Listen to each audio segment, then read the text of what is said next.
So, tayo po mga minamahal ay dadaon na sa pag-aaral ng salita ng Diyos. Bago yan, tayo pong lahat manalangin sa mahal na Panginoon. Hallelujah, hallelujah, hallelujah. Opo, dakilang mapagpalang Diyos, Ama namin sa langit. Amin pong pinakamamahal na Panginoon Kristo. Narito kami, mahal Pinoong, bawat isa dumudulog sa trono ng biyaya sa puso, nagpapumbaba. So, napanalangin pagluhod na aming ginagalang ebanglista, Rulis Lada Almeda. Patuloy kami, mahal Pinoon, humihingi ng kapatawaran. Saan man kami nagkulang, nagkasala, nagkamali, naisip, nabanggit ng mga labi na di kaaya-aya sa iyo. Nagawa namin na di mo kinalugdan, maging sa pagsalangsang sa iyong banal na kalooban. Hallelujah. Patawad po, mahal na Panginoon. Hallelujah. Hanggang sa oras ito, kami po'y nagpupuli ng salamat sa iyong gabay patnubay sa bawat yugto ng iyong banal gawain. Tunay kasama ka namin. Kapiling namin, di mo kami iniiwanan, di mo pinababayaan, at di mo kami pinagkukulang. Salamat po, mahal na Panginoon, sa mga biyayang natatanggap ng lahat ng mga anak, physical, material, pinansyal, lalo tigit po ang pagpapalang espiritual. Hallelujah. Sa oras ito, sa pag-aaral po na yung banal salita, dadalhin ang balingkod sa kanang akin, walang-wala po ang magagawa. Tulungan mo ko, mahal na Panginoon, kahabagan mo ko. Hallelujah. Patuloy ikaw manguna, mahal Panginoon, sa iyong banal salita, sa iyong ebanghelyo. Patuloy na lakipan mo na iyong kapangyarihan, na iyong pag-ibig at sa bawat isa na may kinig. Bigyan mo ng pangunawa, karunat kaalaman. Ito po'y magsibing kalakasan ng pananampalataya sa iyo. Mahal na Panginoon, hallelujah. Pagpalain po kami, pangunahan mo kami, sumaamin ka. Itong aming samot na langit. Sa una panalangin, pagluhod ng aming beloved, honorable pastor, sa makapangyarihang pangalan ni Jesus, aming sinasaway ang lahat na mahadlang, lahat na gawa ng kaaway, anumang mga pag-alinlangan, kasot in His name. Hallelujah. Hallelujah. Praise the Lord. Purihin ang ating pinakamamahal na Panginoong Kristo, ang pinamataas na pagpupuri, pagluwalhati, pagdakila at pagsamba ay nauko lamang sa ating nag-iisang Diyos na buhay. Walang iba sa ating pinakamamahal na Panginoong Jesucristo. Dobling paggalang, pagbati, respeto, magandang gabi na po sa ating pong mamagulang sa mahal na Panginoon, sa ating beloved, honorable pastor, ating beloved Mama Dear, hindi natin malilimutan yung kanilang ginintuang aral at turo, at lahat po na yan, tayo po ang naging bunga ng kanilang mga panalangin. Ganon din po sa lahat ng mga beloved Almeda children, Almeda family, mga apo manugang, ating beloved the preacher, Kuya Divinas, ating nene, buong sambahayan. Mga kasama nating kapwa magagawa, kapwa mangaral, sa ating mga kapatiran, bagang mandatihan, maging sa ating mga beloved webcast viewers, muli, pinakamataas na pagpupuri, pagluwalhati, pagdakil at pagsamba. Walang iba sa ating pinakamamahal na Panginoong Jesucristo. Lahat magsabi ng Amen. Lahat magsabi yung Praise the Lord. Praise the Lord. Palakpakan natin ang ating pinakamamahal na Panginoon Jesucristo. Tayo po'y mag-aaral ng kanyang banal na salita. Pag-aralan natin, mga minamahal, ang utos ng mahal na Panginoon. Amen? Amen. Ang ating keywords, awit, 119, 127. Praise the Lord. Sa aklat ng mga awit, Kapitulo 119, ang talata ay 127. Kaya't aking iniibig ang mga utos mo na higit sa ginto o higit sa dalisay na ginto. Praise the Lord. Palakpakan natin ang ating pinakamamahal na Panginoon Kristo. God bless you po sa pagkabasa ng kanyang banal na salita. Pagpalain tayo lahat ng ating pinakamamahal na Panginoon Kristo. Dito po, mga minamahal, kung paano ang utos ng mahal na Panginoon, kinakailangan pala, ito po'y ating iibigin na higit pa sa ginto. Oo, sa dalisay na ginto. Amen. Amen. Sabi rito, mga minamahal, ating iniibig ang mga utos mo. Oo, higit pa sa ginto. Higit pa sa dalisay na ginto. Iyon pala ang kailangan, mga minamahal. Amen? Iibigin natin ang higit sa dalisay na ginto ang utos ng mahal na Panginoon sapagkat napakaraming utos ang ating pinakamamahal na Panginoon Kristo. Amen? Sa Biblia, mga minamahal, nandiyan yung 10 utos. Amen po ba? Lahat magsabing praise the Lord. Yung 10 utos na yan, mga minamahal ko, lahat naman na yan ay hindi natin kayang ma-perfect. Amen? Amen? Dahil tayo po ay nabubuhay pa sa sanlibutang ito, talagang nariyaan tayo pa rin ay patuloy na nagkakasala at nagkakamali. Amen po? Amen. Kaya yung utos ng mahal na Panginoon, hindi natin sasabihin sa ating sarili na ito po'y ating mape-perfect. Pero ang sabi ng mahal na Panginoon, kinakailangan ibigin mo ang utos na katulad ng dalisay na ginto. Amen. Lahat po magsabing, praise the Lord. Kaya nga dito sa Biblia, mga minamahal, merong isang pinuno na nagsabi at nagtanong, paano ba siya magmamana ng walang hanggang buhay? Kaya dito mababasa natin yan. Basahin muna natin sa Lucas Kapitulo 18, talatang 18 hanggang 24. Praise the Lord. Sa aklat ng Lucas, Kapitulo 18, ang talata ay 18 hanggang 24. Sa 18, at tinanong siya ng isang pinuno na sinasabi, mabuting guro, anong gagawin ko upang magmana ng buhay na walang hanggan? At sinabi sa kanya ni Jesus, bakit mo ako tinatawag na mabuti? Walang mabuti kundi isa, ang Diyos lamang. 20. Talastas mo ang mga utos. Amen. Huwag kang mangalunya, huwag kang pumatay, huwag kang magnakaw, huwag kang sumaksi sa di katotohanan. Igalang mo ang iyong ina at ama. 21. At sinabi niya, ginanap ko ang lahat ng mga bagay na ito, buhat pa sa aking pagkabata. Amen. 22. At nang marinig ito ni Jesus, ay sinabi niya sa kanya, isang bagay pa ang kulang sa iyo, ipagbili mo ang lahat mong tinatangkilik at ipamahagi mo sa mga dukha, at magkakaroon ka ng kayamanan sa langit, at pumarito ka, sumunod ka sa akin. Amen. 23. Datapwat nang marinig niya ang mga bagay na ito, siya'y namanglaw na lubha, sapagkat siya'y totoong mayaman. 24. At sa pagmamasid sa kanya, ni Jesus ay sinabi, pagkahirap-hirap na makapasok sa kaharian ng Diyos ang mga may kayamanan. Praise the Lord. Malakas na palakpak para sa mahal na Panginoon. Everybody say, praise the Lord! Salamat muli sa pagkabasa ng kanyang banal na salita. Ang pinuno mismo nagtanong, paano ba siya magmamana ng walang hanggang buhay? O buhay na walang hanggan? Amen? Amen?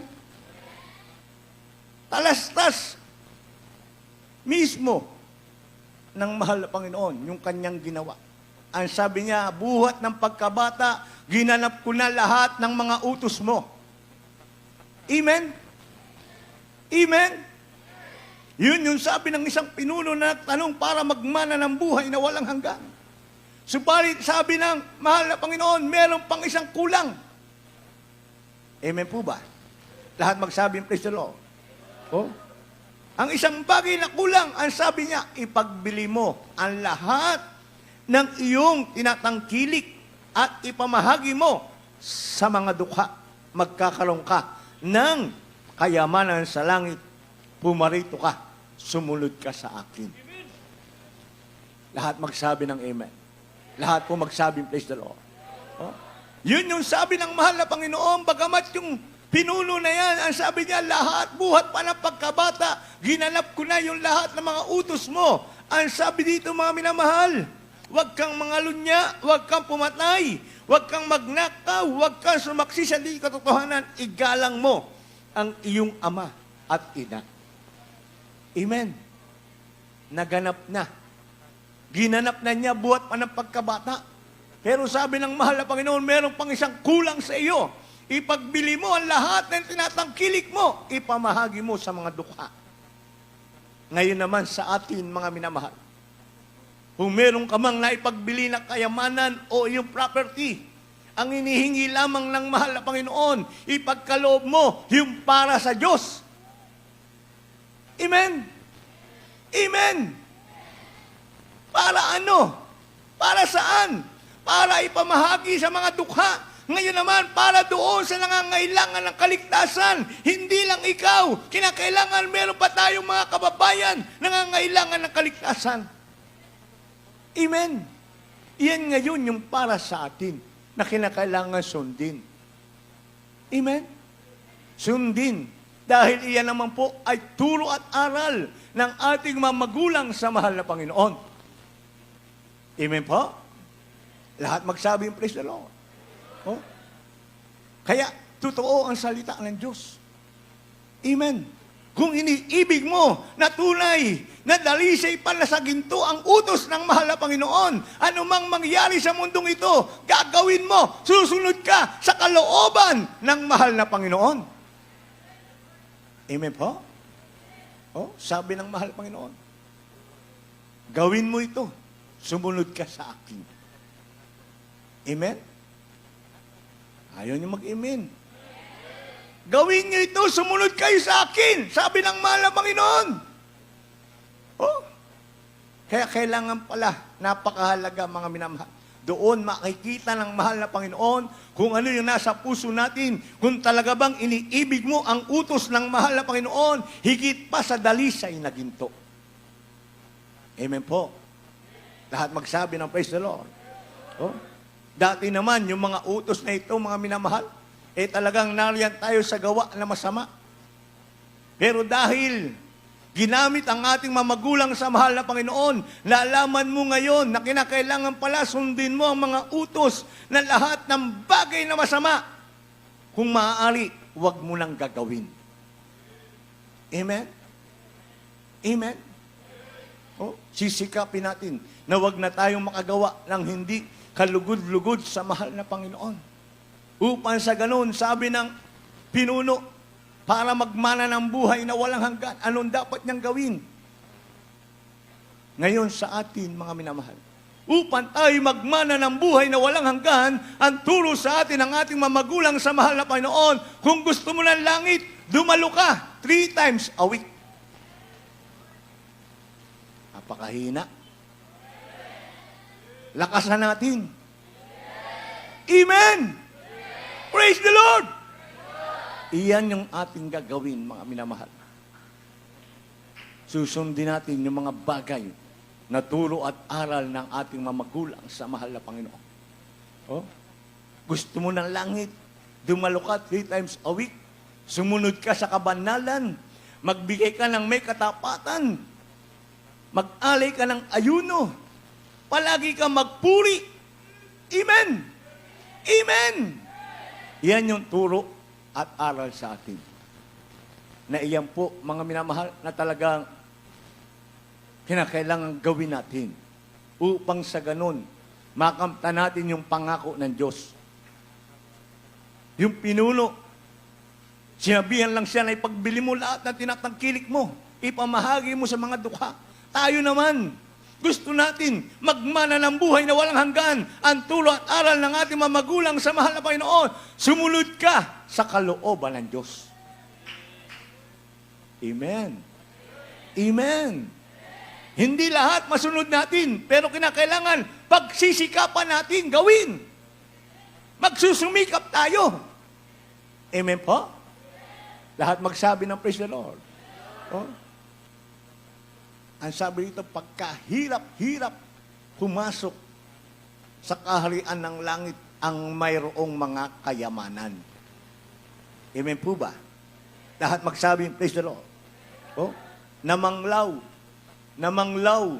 siyang lubha nung sinabihan siya ng mahal na Panginoon na gano'n. Kaya alam ng mahal na Panginoon na talagang yung mga mayayaman na hindi nakakilala sa mahal na Panginoon, hirap. Mahihirapan pumasok sa kaharian ng Diyos. Pero ikaw, kahit hindi ka mayaman, isa kang dukha, ibinigay ng Diyos sa bawat isa sa atin. Libre, walang bayad. Basta susunod ka lang sa kalooban ng Diyos. Amen po? Amen. Everybody say, praise the Lord. Oh, napakarami, mga minamahal, na talagang mga tao sa mundo, hindi nakakaalam ng bagay na ito. Pero ikaw, pinagpala ka Alam mo ngayon kung ano yung mamanahin mo. Alam mo ngayon kung anong pinagtatrabaho mo. Alam mo ngayon kung ano yung sinasakripisyo mo. Yung sinusunod mo na utos ng Diyos para makamtan yung buhay na walang hanggan. Amen. Malakas na palakpak para sa mahal na Panginoon. Everybody say, praise the Lord. Oh. Meron pang dakilang utos. Ginawa ang mahal na Panginoon. Amen po ba? Lahat magsabi yung praise the Lord. Oh, basahin natin. Marcos 12, 28 hanggang 31. Praise the Lord. Sa aklat ng Marcos, Kapitulo 12, ang talata ay 28 hanggang 31. Sa 28, at lumapit ang isa sa mga eskriba at nakarinig ng kanilang pagtatalo. At palibhasay nalalamang mabuti ang pagkasagot niya sa kanila. Ay tinanong siya, ano baga ang Pangulong utos sa lahat? 29. Sumagot si Jesus, ang Pangulo ay pakinggan mo. O Israel, ang Panginoon nating Diyos, ang Panginoon ay isa. Amen. 30. At iibigin mo ang Panginoon mong Diyos ng buong puso mo at buong kaluluwa mo at ng buong pag-iisip mo at ng buong lakas mo. Amen. 31. Ang pangalawa ay ito, ibigin mo ang iyong kapwa na gaya ng iyong sarili. Walang ibang utos na higit sa mga ito. Praise the Lord. Malakas na palakpak para sa mahal na Panginoon. Everybody say, praise the Lord. Lahat magsabi ng amen. Salamat sa mahal na Panginoon. Dahil talagang narito na nasa Biblia.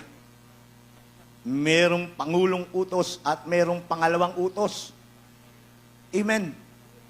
Amen. Pero higit na pinakadakila sa lahat, yung pag-ibig. Amen. Sabi rito mga minamahal, lumapit ang isa sa mga eskriba at nakarinig sa kanilang pagtatalo at palibasay. Nalalamang mabuti ang pagkasagot niya sa kanila ay tinanong siya, ano baga ang pangulong utos sa lahat? Sumagot si Jesus, ang Pangulo ay pakinggan mo, O Israel. Ang Panginoon nating Diyos, ang Panginoon ay iisa. Amen. Iibigin mo ang Panginoon mong Diyos ng buong puso mo, ng buong kaluluwa mo, ng buong pag-iisip mo, at ng buong lakas mo. Lahat magsabi ng praise the Lord. Yun yung paunang utos. Yun yung pangulong utos. Yung pangalawa, ang pangalawa ito, iibigin mo ang iyong kapwa na gaya ng iyong sarili. Walang ibang utos na ihigit sa mga ito. Malakas na palakpak para sa mahal na Panginoon. Everybody say, praise the Lord. Ang tanong, mga minamahal, iniibig ba natin ang mahal na Panginoon? Umiibig ba tayo sa Diyos? Salamat sa mahal na Panginoon. Lahat po tayo ay umiibig sa mahal na Panginoon. Kailangan pala, kung umiibig tayo sa mahal na Panginoon, ang kanyang utos mismo, iibigin natin na parang dalisay na ginto. Higit pa sa ginto. Amen? Pag sinabing higit pa sa dalisay na ginto, napakahalaga pala sa buhay natin na umibig tayo sa mahal na Panginoon. Amen? Amen? Napakahina Sabi ng mahal na Panginoon, iibigin mo siya ng buong pag-iisip mo, ng buong lakas mo. Eh bakit mahina yung amen nyo? Lakasan natin. Everybody say, praise the Lord. Oh, malakas na palakpak para sa mahal na Panginoon. Yan yung umiibig sa mahal na Panginoon. Iibigin mo siya ng buong pag-iisip mo, buong kaluluwa mo, ng buong lakas mo. Amen. Oh. Pangulo, pangunang utos. Pangalawa, iibigin mo yung kapwa. Lahat magsabi ng praise the Lord. Oh. Eh dito sa Biblia, kahit nga kaaway mo na, kailangan ibigin mo eh.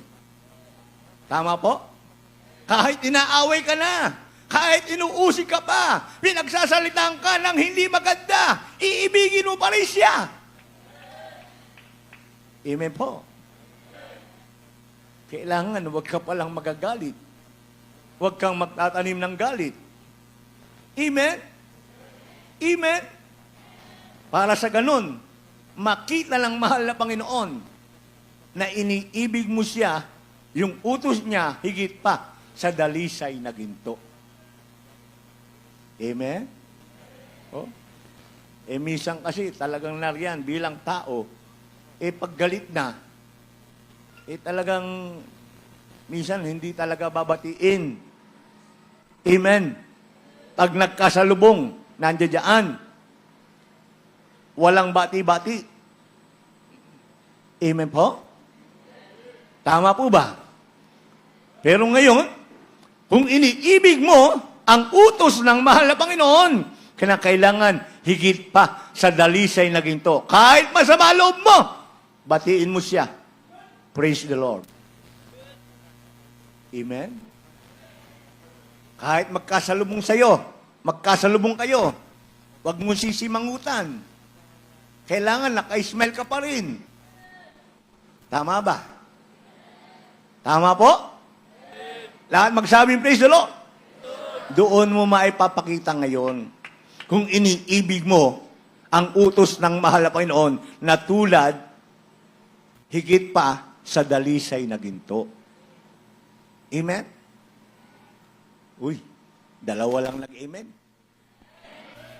Apat. Dagdagan natin. Malakas na amen! Palakpakan natin ang ating pinakamamahal na Panginoon Kristo. Salamat sa mahal na Panginoon at itong bagay na ito, mga minamahal ko, ay talaga namang kayang-kaya natin gawin. Bakit? Sabi ng mahal na Panginoon, ang kanyang utos hindi mabigat. Amen? Unang Juan 5:3. Malapit na tayo magtapos. Praise the Lord. Sa aklat ng unang Juan, Kapitulo 5, ang talata ay 3. Sapagkat ito ang pag-ibig sa Diyos, na Amen. ating tuparin ang kanyang mga utos, at ang kanyang mga utos ay hindi mabibigat. Praise the Lord. Malakas na palakpak para sa mahal na Panginoon. Everybody say, praise the Lord! Oh, salamat sa pagkabasa ng kanyang banal salita. Ang utos ng mahal na Panginoon, ang sabi dito, sapagkat ito ang pag-ibig ng Diyos, na ating tuparin ang kanyang mga utos at hindi, ang kanyang mga utos, hindi mabibigat. Ibig sabihin, kaya natin. Kaya po ba natin? Kaya nating ibigin ang utos ng mahal na Panginoon? Amen! Kayang-kaya yan ng isang tunay na mananampalataya, na isang tunay na Kristiyano na talagang nariyaan, wala ng pride. Amen? Amen? Pag wala ka ng pride, natututo kang magpakumbaba. Amen? Kahit ninaalimura ka pa, praise the Lord pa rin. Malakas sa palakpak para sa mahal na Panginoon. Everybody say, praise the Lord! Last verse. Unang Korinto 13:13. Maghanda manunugtog at mga awit. Praise the Lord. Sa aklat ng unang Korinto, Kapitulo 13, ang talata ay 13. Datapwat ngayoy nananatili ang tatlong ito, ang pananampalataya, ang pag-asa, at ang pag-ibig. Ngunit ang pinakadakila sa mga ito ay ang pag-ibig. Praise the Lord. Malakas na palakpak para sa mahal na Panginoon. Everybody say, praise the Lord! Nananatili sa atin yung tatlong ito. Sabi ng mahal na Panginoon. Una, pananampalataya. Pangalawa, pag-asa. Yung pangatlo, pag-ibig. Pinakadakila sa tatlong ito, yung pag-ibig. Amen.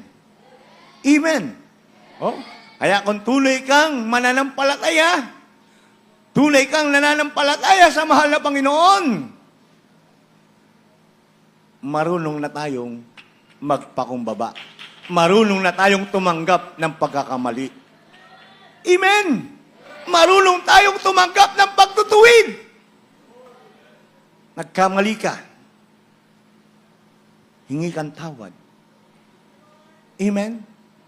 lalo tigit sa mahal na Panginoon. Malakas na palakpak para sa mahal na Panginoon. Meron ka ng pag-asa. Saan? Sa buhay na walang hanggan. Amen? Amen! At ngayon, nananatili sa iyo yung pag-ibig mo higit sa mahal na Panginoon. Umiibig ka sa kapwa mo. Sa lahat, iniibig mo ang mga bagay na talagang nariyan, nagpapalakas sa iyo ng pananampalataya. Nagkakaroon ka ng pag-asa. Lalo tigit, iniibig natin ang ating pinakamamahal na Panginoong Heso Kristo. Iyan yung pinakadakila sa lahat. Sa tatlong ito. Amen? Amen? Tayong lahat.